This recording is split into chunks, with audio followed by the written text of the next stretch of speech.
Hello सभी प्यारे छात्रों को मेरा नमस्कार। आज हम आपके लिए 4 अंक वाले प्रश्न लेकर आए हैं। विषय है, आप देख सकते हैं, सामाजिक विज्ञान और राजनीति, कक्षा 10th।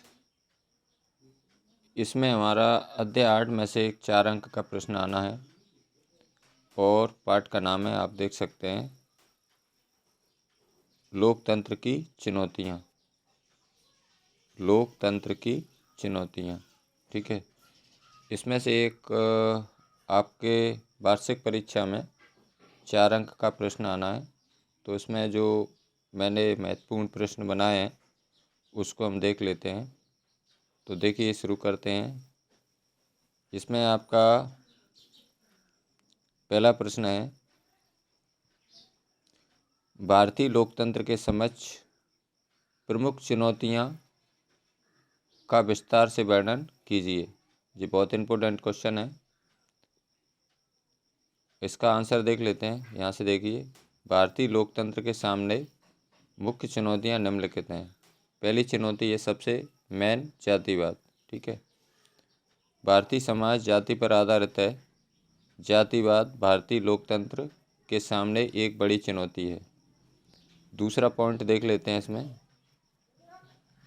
सामाजिक तथा आर्थिक असमानता। भारत में प्राचीन काल से ही सामाजिक एवं आर्थिक असमानता पाई जाती है। तो इसमें 2 पॉइंट हो गए। आपके 4 नंबर में प्रश्न आएगा तो आपको 4 पॉइंट लिखना है। तीसरी चुनौती है आपकी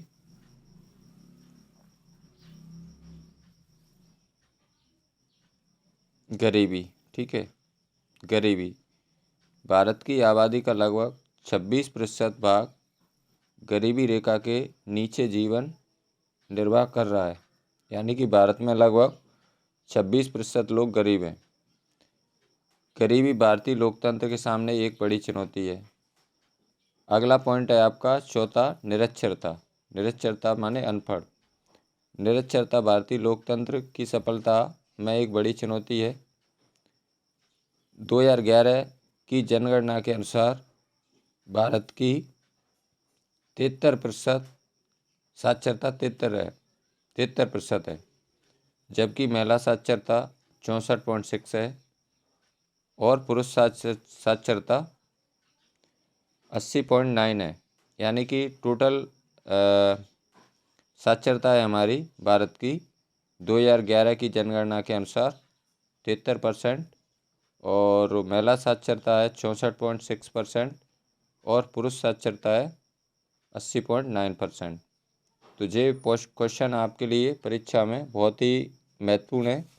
इसमें 4 चुनौती दी हुई हैं। इसमें देखिए, पहली चुनौती है जातिवाद, पॉइंट याद रखना है। दूसरी है सामाजिक तथा आर्थिक असमानता। पहली जातिवाद, दूसरी सामाजिक तथा आर्थिक असमानता और तीसरी चुनौती है गरीबी और चौथी चुनौती है निरक्षरता। आगे क्वेश्चन देख लेते हैं। अगला क्वेश्चन है आपका 2 नंबर का। ये भी 4 नंबर में आने वाले प्रश्न है। लोकतांत्रिक शासन की 4 विशेषताएं लिखिए। लोकतांत्रिक शासन की 4 विशेषताएं। इसमें उत्तर देख लेते हैं। लोकतांत्रिक शासन की 4 विशेषताएं निम्नलिखित हैं। नंबर 1, पहली विशेषता है, लोकतांत्रिक शासन में अंतिम सत्ता जनता के हाथों में होती है। जनता अपने शासकों के चुनाव करती है और जब चाहे तब उन्हें उनके पद से हटा सकती है। दूसरी विशेषता है, लोकतांत्रिक शासन में सरकार जनता के प्रति उत्तरदायी होती है। तीसरी विशेषता है, लोकतांत्रिक देशों में लोगों को वोट डालने, चुनाव लड़ने और राजनीतिक संगठन बनाने के अतिरिक्त विभिन्न सामाजिक और आर्थिक अधिकार भी प्राप्त होते हैं। चौथी विशेषता है, लोकतांत्रिक सरकार संवैधानिक नियमों तथा जनता के हितों को ध्यान में रखकर कानून बनाती है। तो ये दो क्वेश्चन बहुत इम्पोर्टेंट हैं आपके लिए, लोकतंत्र की विशेषताएं और लोकतंत्र के समक्ष चुनौतियां। अगला क्वेश्चन है, ये भी बहुत इम्पोर्टेंट क्वेश्चन है, ये सभी 4 अंक में आने वाले प्रश्न हैं। गरीबी ने भारतीय लोकतंत्र को किस प्रकार प्रभावित किया है? ये भी बहुत इम्पोर्टेंट क्वेश्चन है। गरीबी ने भारतीय लोकतंत्र को निम्न प्रकार प्रभावित किया है। पहला क्वेश्चन है, पहला पॉइंट है इसमें, गरीबी के कारण आम आदमी राजनीतिक कार्यों में भाग नहीं ले पाते। दूसरा पॉइंट है, गरीबी के कारण आम जनता में आक्रोश विद्रोह पनपता है, जिसके कारण उनमें लोकतांत्रिक संस्थाओं के प्रति अनास्था उत्पन्न होती है। तीसरा है पॉइंट इसमें, गरीबी के कारण सांप्रदायिक दंगों व हिंसा को बढ़ावा मिलता है। चौथा पॉइंट है इसमें, गरीबी के कारण मतदाता अपने वोट को बेचने को मजबूर हो जाते हैं, जिसके कारण सत्ता पर कब्जा धनी अमीर वर्ग का हो जाता है। तो ये गरीबी लोकतंत्र को किस प्रकार प्रभावित करती है, यानी कि भारत में लगभग 26% लोग गरीबी रेखा के नीचे जीवन यापन कर रहे हैं। तो ये सभी तीनों प्रश्न आपके 4 अंक में आने वाले हैं। अगला पार्ट है आपका, ये भी आपका 4 अंक में आने वाले प्रश्न है क्लास 10th के छात्रों के लिए, और विषय है सामाजिक विज्ञान अर्थशास्त्र से लिया है जी, और इसमें से भी आपका एक 4 अंक का प्रश्न आएगा। पाठ का नाम है आपका अध्याय 5, आप देख सकते हैं अध्याय 5 उपभोक्ता अधिकार। इसमें से भी एक 4 अंक का प्रश्न आना है, तो इसके देख लेते हैं प्रश्न।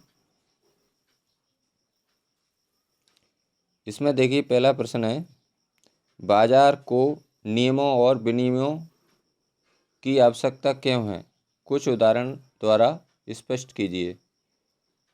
इसका उत्तर देख लेते हैं, बाजार में नागरिकों की सुरक्षा के लिए नियम और विनियमों की आवश्यकता होती है। उदाहरण स्वरूप, एक कंपनी ने यह दावा करते हुए कहा है कि माता के दूध से हमारा पाउडर वाला दूध बेहतर है। कई वर्षों से लगातार संघर्ष के बाद कंपनी को यह स्वीकार करना पड़ा कि झूठे दावे करती आ रही है, तो यह सफेद झूठ होगा। इसलिए इसी तरह सिगरेट उत्पादन कंपनियों से यह बात मनवाने के लिए कि उनका उत्पादन कैंसर का कारण हो सकता है, बाजार में नियमों एवं विनियमों की आवश्यकता पड़ती है। ये भी बहुत इंपॉर्टेंट क्वेश्चन है आपका, 4 अंक में आने वाला है। अगला क्वेश्चन है आपका, बहुत इम्पोर्टेंट है ये भी।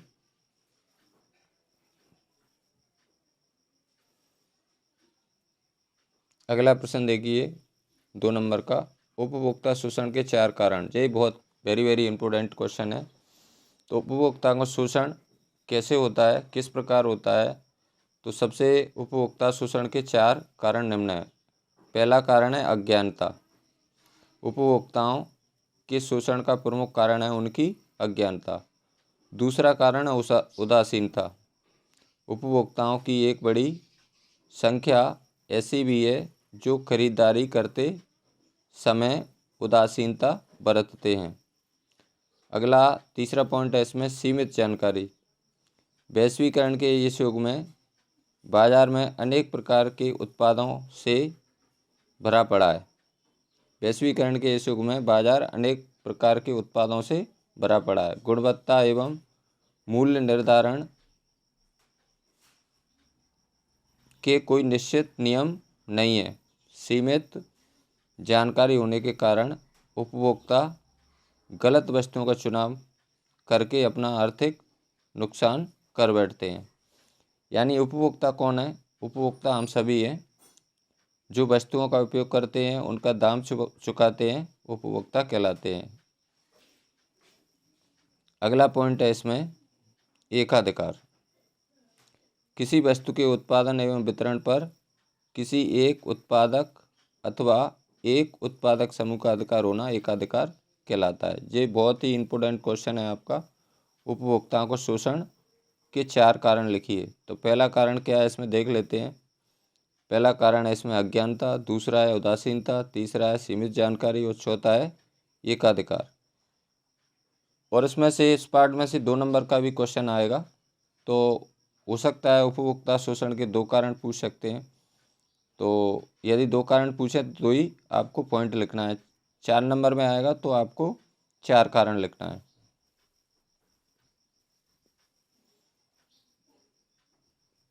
अगला क्वेश्चन है आपका, ये भी बहुत इम्पोर्टेंट क्वेश्चन है। अपने क्षेत्र के बाजार में जाते समय एक उपभोक्ता के रूप में अपने कुछ कर्तव्यों का वर्णन कीजिए। यानी उपभोक्ता के क्या कर्तव्य हैं? जब हम बाजार में जाते हैं, वस्तुओं का क्रय करते हैं, तो हमारे कुछ कर्तव्य हैं, उनको हमें ध्यान में रखना चाहिए। उपभोक्ता के कर्तव्य निम्न हैं। पहला कर्तव्य है बिल, रसीद, गारंटी कार्ड आदि लेना और उन्हें संभाल कर रखना। यानी कि उपभोक्ता कोई भी बाजार से वस्तु खरीदता है तो उसका बिल, रसीद, गारंटी कार्ड लेना चाहिए और उन्हें संभाल कर रखना चाहिए। दूसरा पॉइंट है हमारा उपभोक्ता संरक्षक नियमों की जानकारी रखना। तीसरा पॉइंट है वस्तु की पूर्ति के अनुसार ही